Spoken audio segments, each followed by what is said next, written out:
थोड़ा सा मुस्कुराना, बाहों को पीछे जीना, गिरे हुए को उठाना, मुझे लक्ष्य पर चलना। યાદ કરીએ છીએ શું કામ? એને શું કર્યું તું? ગરીબ બાળકોની સેવા કરી, અનાથ બાળકોની સેવા કરી. એટલે આપણે હજી એનો રોલ હજી આપણે યાદ કરીએ છીએ. એને આલે કર્યો. હવે આપણે કોના જેવું બનવું છે? ઓલી કેવી અનુપમા, અક્ષરા કે પછી મધર ટેરેસા? બોલો કોના જેવું બનવું છે? તમારે કહેવાનું છે, હું તમને કઈ નહીં કહું. આજે તમારે નક્કી કરવાનું છે કે મારે રીલ્સ માં જેવું છે, રોલ બધાના જોવા છે કે મારી લાઈફ રિયલ બનાવવી છે? બોલો તમને ત્રણમાંથી કઈ ચોઈસ પસંદ છે? અહીંયા મેં તમને ત્રણ શબ્દ એટલે રોલ જોઈને એન્ટરટેનમેન્ટ કરવું છે નહીં બને. કેમ નહીં બને? નહીં બને રીલ્સ જોવાથી રિયલ લાઈફ. જો કાલે પણ આપણે નો નેટવર્ક ઝોનમાં ઉભા રહ્યા હતા ને થોડીક વાર, ત્યારે આપણે શું સમજ્યા હતા? કેટલી વાર ફોન જોવાનો? કેટલી વાર? દિવસમાં 1 કલાક. મત દેખો और बुरा मत बोलो. ઈ સતત આમ જોયા કરે, કોઈનું સાંભળે નહીં, કોઈની સાથે બોલે નહીં, કોઈને જોવે નહીં. હે ને? મમ્મી ગમે એટલું કે ફોન મૂકી દે, નો સંભળાય. ઈ આમ જ હોય. હે ને? લાગેલું જ હોય. ઈ ચોથું બંદર છે. કોણ કોણ છે? કોણ કોણ છે? આથું જો. એને કોઈ દેખાય નહીં. સામે મહેમાન આવીને બેઠા હોય, ઈ તમને પૂછતા હોય કેમ છો, મજામાં છો, કેવું ચાલે છે, પણ આપણું ધ્યાન જ ન હોય એમાં. આપણને દેખાય નહીં. કોક આપણી સાથે વાત કરતું હોય તો આપણે એની સાથે બોલવાનો ટાઈમ ન હોય. શું કામ? ક્યાં હોય? આપણે રીલ્સમાં લખી નાખો સામે 20 3 વાર. કે એક મેડિકલ રિસર્ચ થયેલું છે કે આજકાલ આમ જોતા જોતા એની બુદ્ધિ બધાય નીચે છે અને હાર્ટ એટેકના પ્રોબ્લેમ પણ આજે નાની ઉંમરમાં વધતા જાય છે. તો એના માટે શું કરવું કે દર 20 મિનિટે, આમ તો 20 મિનિટ થાય એટલે ફોન મૂકી જ દેવો જોઈએ, પણ છતાંય તમારે બહુ ઇમરજન્સી કામ હોય કે તમે ફોનમાં જોતા હોય તો 20 મિનિટે 20 સેકન્ડ સામે જોવાનું અને 20 ફૂટ દૂર જોવાનું. આમ કરો, નીચું માથું. 20 મિનિટ થઈ ગઈ. હવે તમારે કેટલી વાર જોવાનું સામે? 20. કેટલું દૂર સુધી જોવાનું? 20 ફૂટ જેટલું. એટલે તમારી જ્યાં સુધી દૂર નજર જાય ને ત્યાં સુધી તમારે આંખોની એક્સરસાઇઝ થશે. શું થશે? આંખોની એક્સરસાઇઝ કરવી છે કે બીજું ડોકની એક્સરસાઇઝ થશે. સુંદર, એ તો એનું ગુજરાતી છે, પણ તમારી વ્યાખ્યામાં સુંદર કોને કહેવાય? બીજાને મદદ કરતા હોય. Very good. બીજું? Very good. બધા જવાબ આવી ગયા. હે? કે જે સારું વિચારે છે, સારું કામ કરે છે, બીજાને મદદ કરે છે, સારા રસ્તે ચાલે છે, ઈ બ્યુટીફુલ. પણ આપણે કેવા બ્યુટીફુલ બનવું છે? બોલો બોલો. બ્યુટીફુલ ક્યાં હોય? ચહેરાથી જ ને. બ્યુટી શેનાથી દેખાય? ચહેરાથી ને કપડાથી. એનાથી બ્યુટી દેખાય છે. તો હું તમને અમુક પ્રશ્નો પૂછું છું, તમે મને કહેજો કે બ્યુટીફુલ છે કે નથી. એક ગર્લ છે, એનું બોડી એકદમ ફિગર પરફેક્ટ છે, નહીં બહુ મોટા, નહીં બહુ પતલા, નહીં બહુ ઊંચા, નહીં બહુ નીચા. એનો ચહેરો પણ એકદમ સુંદર છે, બોડી એકદમ પરફેક્ટ છે, એના દાંત, એના નખ, એની આંખો એકદમ પરફેક્ટ. પણ જેવું એ મોઢું ખોલે બીજા સાથે બોલે તો એવા કડવા રફટફ શબ્દો બોલે. શું એ બ્યુટીફુલ છે? કેમ ભાઈ? આપણે તો એવા નથી બનવું.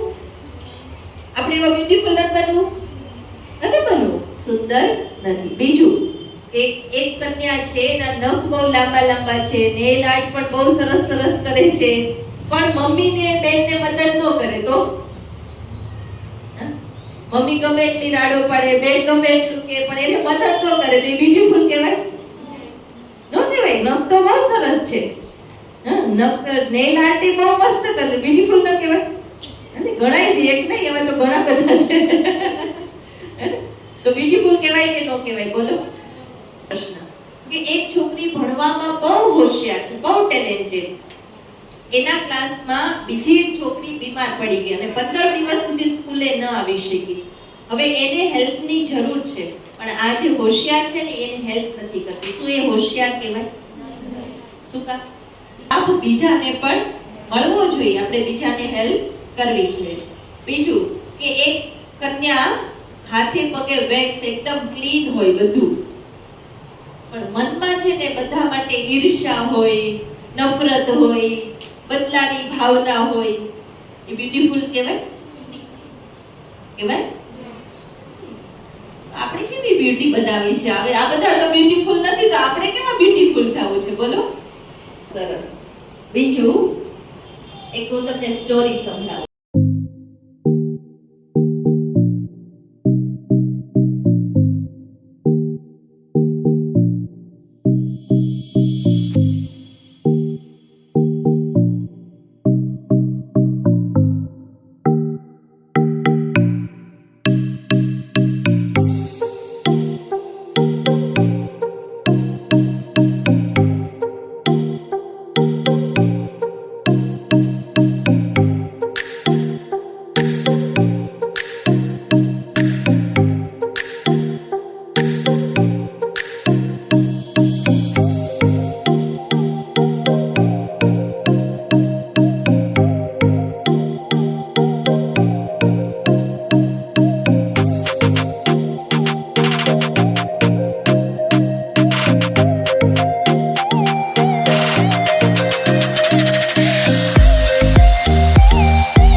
વાળ નહોતા ગમતા.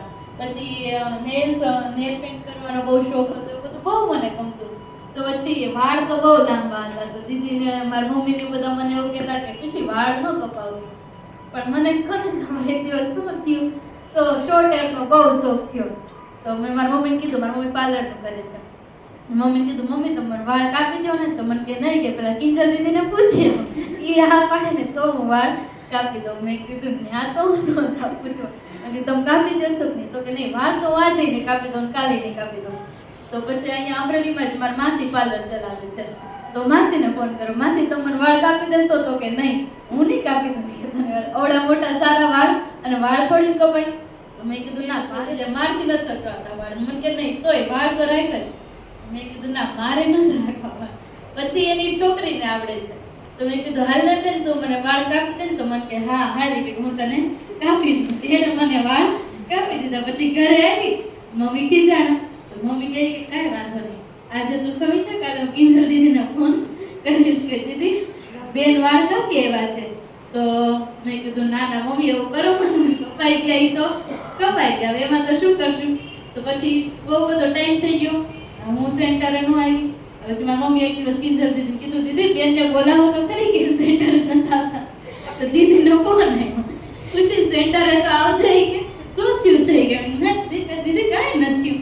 પછી ઓલી આપણે ચૂની બાંધે મોઢે એવી રીતે ચૂની બાંધીને ખાઈ જાય. ચૂની બાંધીને આવી તો એટલે એમાં કે વાળ દેખાય ને બધું ઢકાઈ જાય. દીદી મને કે ચૂની તો કાઢી કે કેમ નાખી નાખે. પછી મેં ચૂની કાઢી, ખબર તો વારો તો પડશે જ તે. કેમ કે હું છે ને મારી મમ્મીનું બહુ ન માનું તો કિંજલ દીદીનું માનું, મમ્મીથી એટલે ન પીવું. પછી હું તમારા લોકોની જેમ જ આમ રીલ સ્ક્રોલ કર્યા કરતી આખો દિવસ, કાંઈ આ કરું કે ન કરું પણ રીલ સ્ક્રોલ કર્યા કરો. એટલે મારી મમ્મી મને બહુ ખીજાય. એટલે મને શું થાય, અરે આ મમ્મી શું આવું નકરું ટક ટક ટક ટક કરે થાય કે નહીં તમને લોકો નહીં કે હે મમ્મી શું કે આમ કરી નાખતે ઓલું કરી નાખતે બધુંય કામ કરીને ફોન લઈને બેસીએ તોય શું કે બોલો બોલો શું કે આખો દિવસ ફોન ફોન ને ફોન, બીજું કાંઈ કરતા જ નથી. એટલે મને એમ થતું અરે આવું શું મમ્મી કરે છે. પણ હવે ખબર પડી કે ના મારી મમ્મી છે ને બહુ મારા પ્રત્યે હિતેચ્છુ હતા. હા કે નહીં તું ફોન ન જો, આગળ જઈ સાસરે જઈશ તો શું કરીશ, હા તારે બ્રહ્માકુમારી બનવું હોય તો નકરું ફોન જોયા કરીશ તો શું થશે.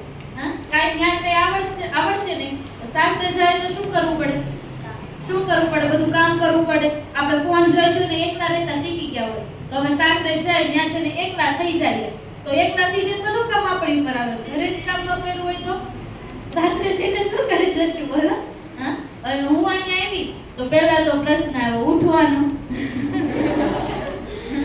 ઉઠવાનું એટલે દીદી પહેલા મને ધીમે ધીમે ઉઠાડવાનું શરૂ કર્યું. પહેલા 7 વાગે, પછી 6 વાગે, પછી 5 વાગે, 4:45, 4:30. હા આપણે સ્કૂલે જતા હોય તો કેટલા વાગે પહોંચવાનું હોય?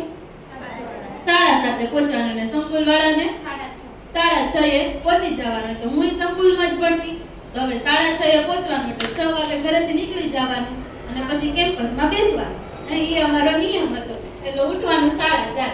4:30 ઉઠીને ફ્રેશ થવાનું, નાઈ ધોઈને નાસ્તો કરીને પછી શું કરવાનું હોય, થોડોક ટાઈમ વૈધું એમાં ફોન જોવાનું. રીલ સવારમાં રીલ જોઈ લેવા. પછી હવે અહીંયા આવી અહીંયા તો જો કે ફોન નું તો કઈ યાદ જ ન આવતું કે હું ફોન લઈને બેસું. 6 મહિના એવા હતા કે આખો દિવસ ફોન જોયા કરતી. દીદીના ફોન આવે તોય સેન્ટરે જવાનું નહીં. મમ્મી ખીજાય પણ તોય શું કરવાનું, ફોન જોયા કરતી. એક સમય એવો આવ્યો કે મમ્મી મારી પાસે ફોન લઈ લીધો હતો. હવે એ કે બહુ ફોન જોયા કરીશ નંબર વધી જશે. ત્યારે મને શું થયું, મમ્મી કેમ આવું કરે છે. પણ હવે ખબર પડી કે એ જ્યારે ફોન લઈ લીધો હતો ને તો હવે સારું લાગે છે. તો અહીંયા અમારે કેમ્પસમાં પહોંચવાનો ટાઈમ હોય છે 5:30.